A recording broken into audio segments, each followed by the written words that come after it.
everyone, I'm Kevin, otherwise known as Forum BX257, here to bring you another 1980s G.I. Joe tour review. And today I'll be taking a look at the second series of G.I. Joe and Cobra Action Packs from 1988. These were wind-up backpacks which could transform into either weapon systems or mobility devices. Or at least that was the case in 1987. The 1988 versions only had weapon systems, actually. To be honest, when I did the 87 version, I wasn't really certain why they weren't very well received, but a lot of viewers actually clued me into the fact that they were actually priced the same amount as figures. So if you had the choice between one of these wind-up backpacks and an action figure, of course you're going to choose the action figure. Of course, there's also the fact that if you want to arm let's say a driver figure, which normally came with either no weapon at all or a very minimal weapon, they already had Battle Gear Accessory packs which came with tons of reissue weapons in funny colors, sure, but it was a ton of little weapons which were much cheaper than the single wind-up gimmicky backpack weapon system. And I think retailers felt the same way because the 1988 versions are very hard to find, making a lot of collectors believe that retailers didn't order as many of the second series as they did with the 1987 first series. And here are all 6 of the action packs. Yes, that's 6, down from 8 from the 1987 line. And as I said, these are all weapon systems. There are no mobility devices here. However, in 1988, they would split that off into their own section called the vehicle packs, which I'll review at another time. These are just purely the action packs. We have the G.I. Joe Mortar Launcher, the G.I. Joe Minesweeper, the G.I. Joe Twin Machine Gun, the Dreadnok Battle Axe, the Cobra Machine Gun Nest, and the Cobra Twin Missile Radar. I can't tell you how difficult it is to get my figures to stand up with these heavy backpacks on. Even though they're on stands, they still want to flop over, either forward or backwards. It says right there on the instructions to lean the figure forward if you're using it as a backpack. Clearly they understood just how unbalanced they are when they're like this. Obviously, if a kid is just holding this thing around, it looks just fine. But if you're trying to display it, it's kind of a nightmare to do. And on the subject of particular figures holding things up, I kind of have to cheat with Spearhead here. I'm actually using the examples from both the artwork as well as the examples on the back. But the figures didn't come with these backpacks, and there isn't a particular backpack for a particular figure. It's just whatever figure that you want to use. The Minesweeper was one of the few action packs that could be used in its backpack form. The Minesweeper 1 was just pegged in to that hole there.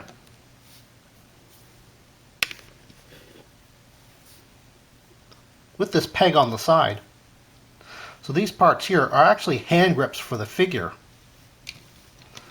The figure can hold them, and these hand grips are not used in the transformed state of the Minesweeper, so they are purely for the figure to hold on to them, and really only in this state, where he kind of looks like a 1983 Tripwire figure, although his backpack is humongous compared to the other figure. But just like the 83 figure, he does come with 3 of these removable mines. Neither the mines or the Minesweeper wand were ever used again, unfortunately, so they are unique to the Minesweeper. The parts are very easy to lose on the Minesweeper, so they're really the things to look out for if you're looking for one of these on the aftermarket. We'll just take this off, take the wand off, and well, you can just set the figure off to the side here because he's not really going to be holding on to this thing. I'll just take a few more of these out. And to transform it into its real Minesweeper state, you just push the back peg up and it kind of locks into place there. On the bottom underneath the grip there is a very tiny peg here, which will go into here. So you just push that in. And here is the Minesweeper in its, I guess, automatic minesweeping mode. You just push it through these forward here. And on the side here you have your wind-up knob. You have to make sure the on and off switch is in its down off position before you wind it up. Now this thing actually does 3 things at once, which is kind of cool. You turn it on.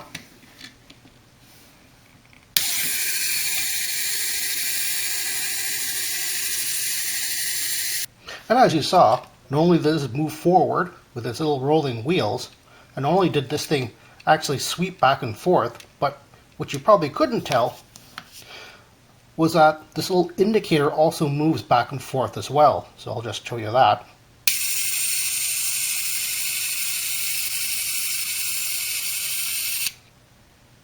And here we have the rather bulky double machine gun, which unfortunately cannot be used in backpack form unless you go something like this, which looks a bit ridiculous. Just take this thing off, and to transform it into its double machine gun mode properly, you just lower this front stand portion, bipod, monopod, not quite sure how you would classify that, but that's it. And as you can see, it doesn't really stand with this thing down. It really needs to be balanced with a figure. And of course you can see there are some rather well done hand grips. It looks like there's a lot of extra material on here, but the action figure actually does hold on to these very well. This is a very common practice for these action packs, which is probably the result of these things not actually being made by Hasbro, but actually being licensed by Hasbro from Tomy, the makers of Zoids. So these things, despite the fact they look rather awkward, they're actually very practical, and they're very sturdy as well. One thing you do have to look out for the double machine gun is whether or not the barrels are still on here. They just sort of plug in there, which is unfortunately another carryover from the Tomy type of design.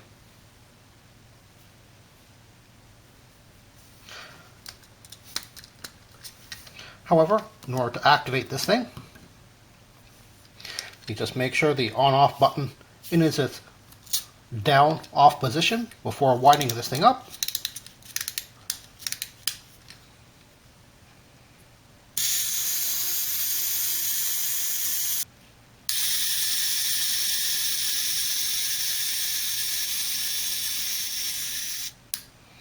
As you can see, both barrels rotate, as well as this big, I'm guessing this is supposed to represent an ammo belt.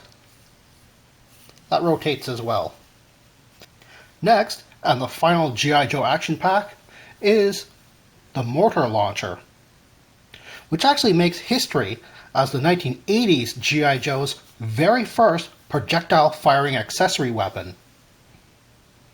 As you can see, it's just, well, pegged into the figure's back like that. The figure off to the side, and in order to transform it into the Mortar Launcher proper, you just fold down these feet.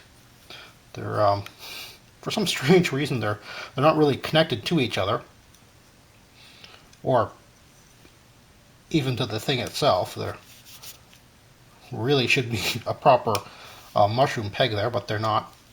Anyway, and there it is. The mortar shell is just held on by this clip on the side there rather conveniently. And as you can see, the mortar shell itself is, well, it has a permanent string attached here. Almost like this is meant to be some type of hook launcher, but it's not. The string is just for safety precautions. Eventually they'll get rid of that in the big missile launching boom of the 1990s. But this is actually a factory produced thing. You don't actually knot this in yourself, so there's no easy way of actually removing the string without cutting it, unfortunately. However, one thing I must say is that this thing is a really well done mortar launcher. It actually fires quite a bit like a mortar. Unlike the other action packs, there's no on-off switch. You simply rotate the winding knob until it hits its own little internal stopper, and then you place the shell in it in order to activate it. And this is what it's really like for a mortar launcher. When you put a shell in, it actually hits the, I guess, explosive charge at the back of the shell or something, and that's what launches it out of the mortar. So once you place this thing down and lock it in place,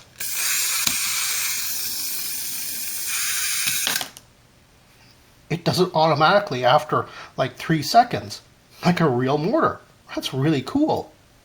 They could have just cheaped out and did something along the lines of a spring-loaded missile launcher, but they went to the extra trouble of doing this, and this is actually rather unique as well in the sort of G.I. Joe accessory range. And you can actually reuse it a few times here, as long as the wind-up charge is still going.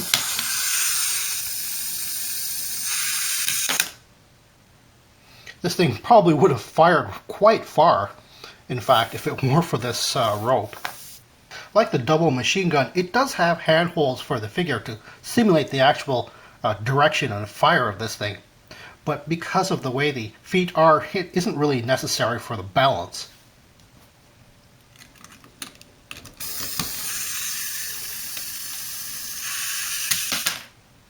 And now to take a look at the bad guy action packs, starting with the Dreadnok Battle Axe.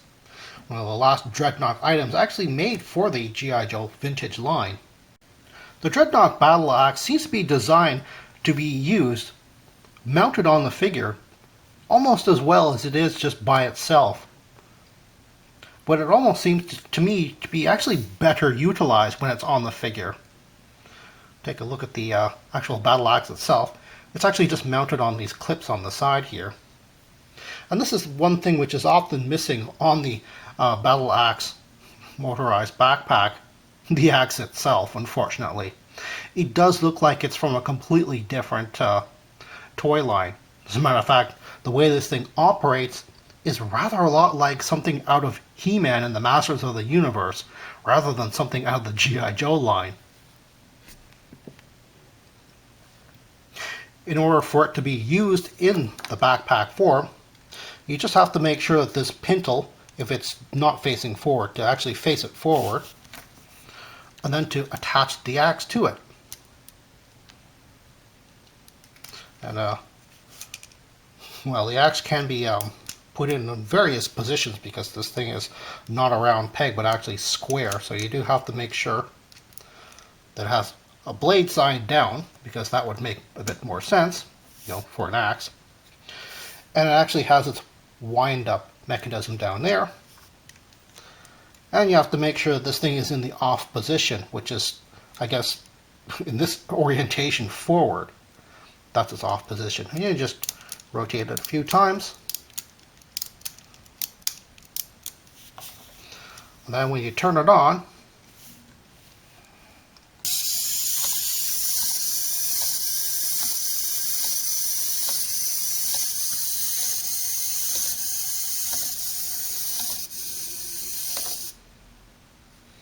it does that. Well, that's whoops. Well, that's well, that was a thing. Anyway, let's take it off the figure and see if it's any better.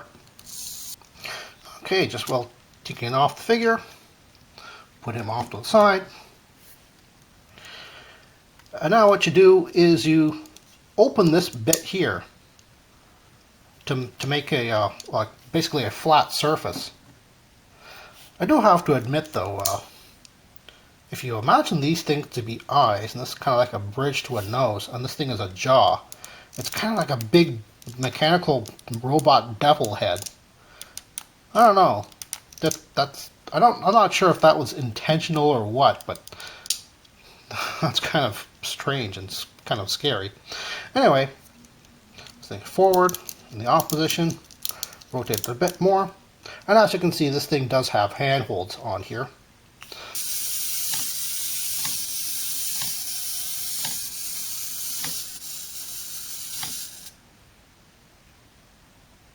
I do have to admit, mechanically it is very interesting with this thing swinging back and forth as well as up and down.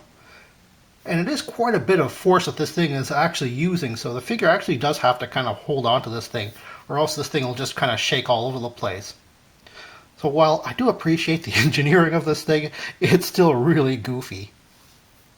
Next is the machine gun nest, which cannot really be used in backpack form unless you do this with the figure, which is kind of strange. Just pop it off of the figure in order to turn it into its proper machine gun nest mode. You pull this thing back like that, pull out the legs, or stabilizers I should say, they're not really legs, and that's it. You lie it on the ground like this, and it just sort of, well, teeter-totters because of the backpack peg. I'm not quite sure why that isn't retractable, or why these things don't go down a bit further in order to offset that, but there you go. And the figure is just supposed to lie on top of this thing now. On the top here, we do have handholds, which the figure needs to be holding on to, actually. And they are really well curved.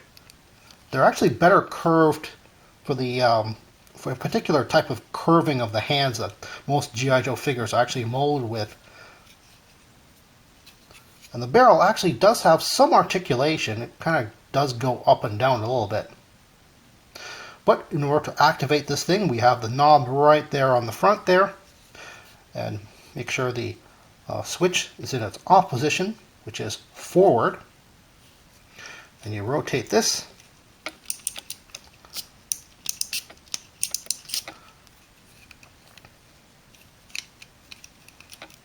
Again, make sure the figure is holding on to the backpack here, backpack handholds, and we pull the switch back.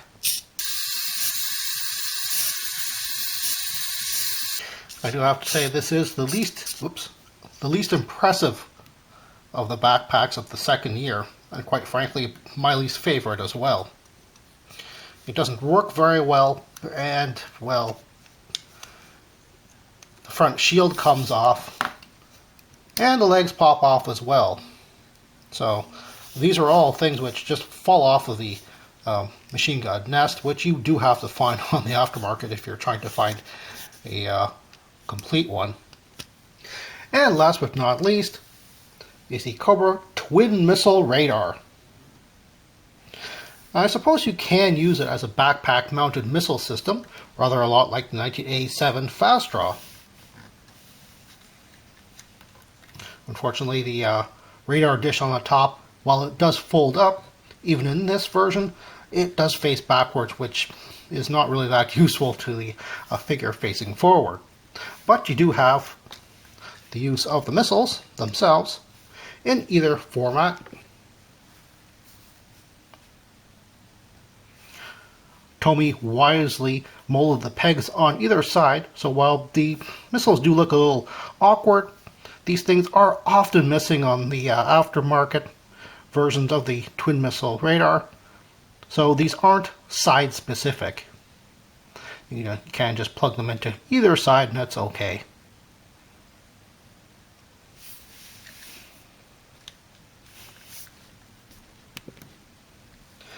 Taking it off the figure, for the figure to use as a ground device, unfortunately there aren't any handholds for the figure to hold on to. I guess there are just fake surface buttons, I suppose you could say. But you fold out this front stand and fold down the next stand, and then you fold up the radar dish. The radar dish actually acts as the on-off switch, and as you can see, the actually folds down onto this button. So what you're supposed to do is keep the radar flap down and rotate this, so that when you open the dish,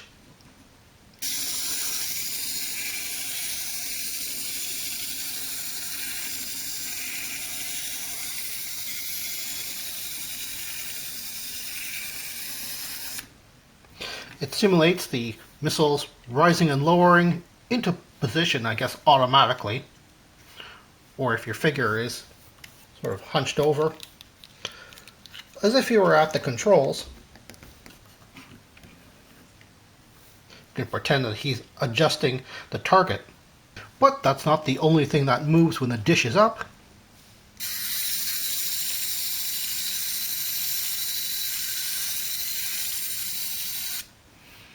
That little, I don't know what you would call it, I guess target coordinate dial is also moving around in there, which is pretty cool. If you're looking for second series action packs on the aftermarket, they do go for a little bit more than the first series from 1987. They are just not as well distributed as that first series, so they can be a little bit hard, and they're priced accordingly. They're still relatively cheap because they're not super popular with G.I. Joe collectors. And you do have to keep in mind not only the parts that they come with, which can pop off, but you do have to keep in mind that the wind-up properties of all of these, including the first series, do break down over time. So if it's the motorized gimmick that you're really after, you do have to be very cautious with dealers and actually really communicate with them to make sure that what you're buying on the aftermarket is actually a working action pack.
They're actually backpacks that you can transform into either with just a peg and a regular peg, and or in order to turn this anything figure just as it. Well, that's all the time I have right now. Please check out my Facebook page for more information and behind the scenes photos for these reviews. Thank you for watching this video, and stay tuned for next time to see another 1980s G.I. Joe toy review. See you then.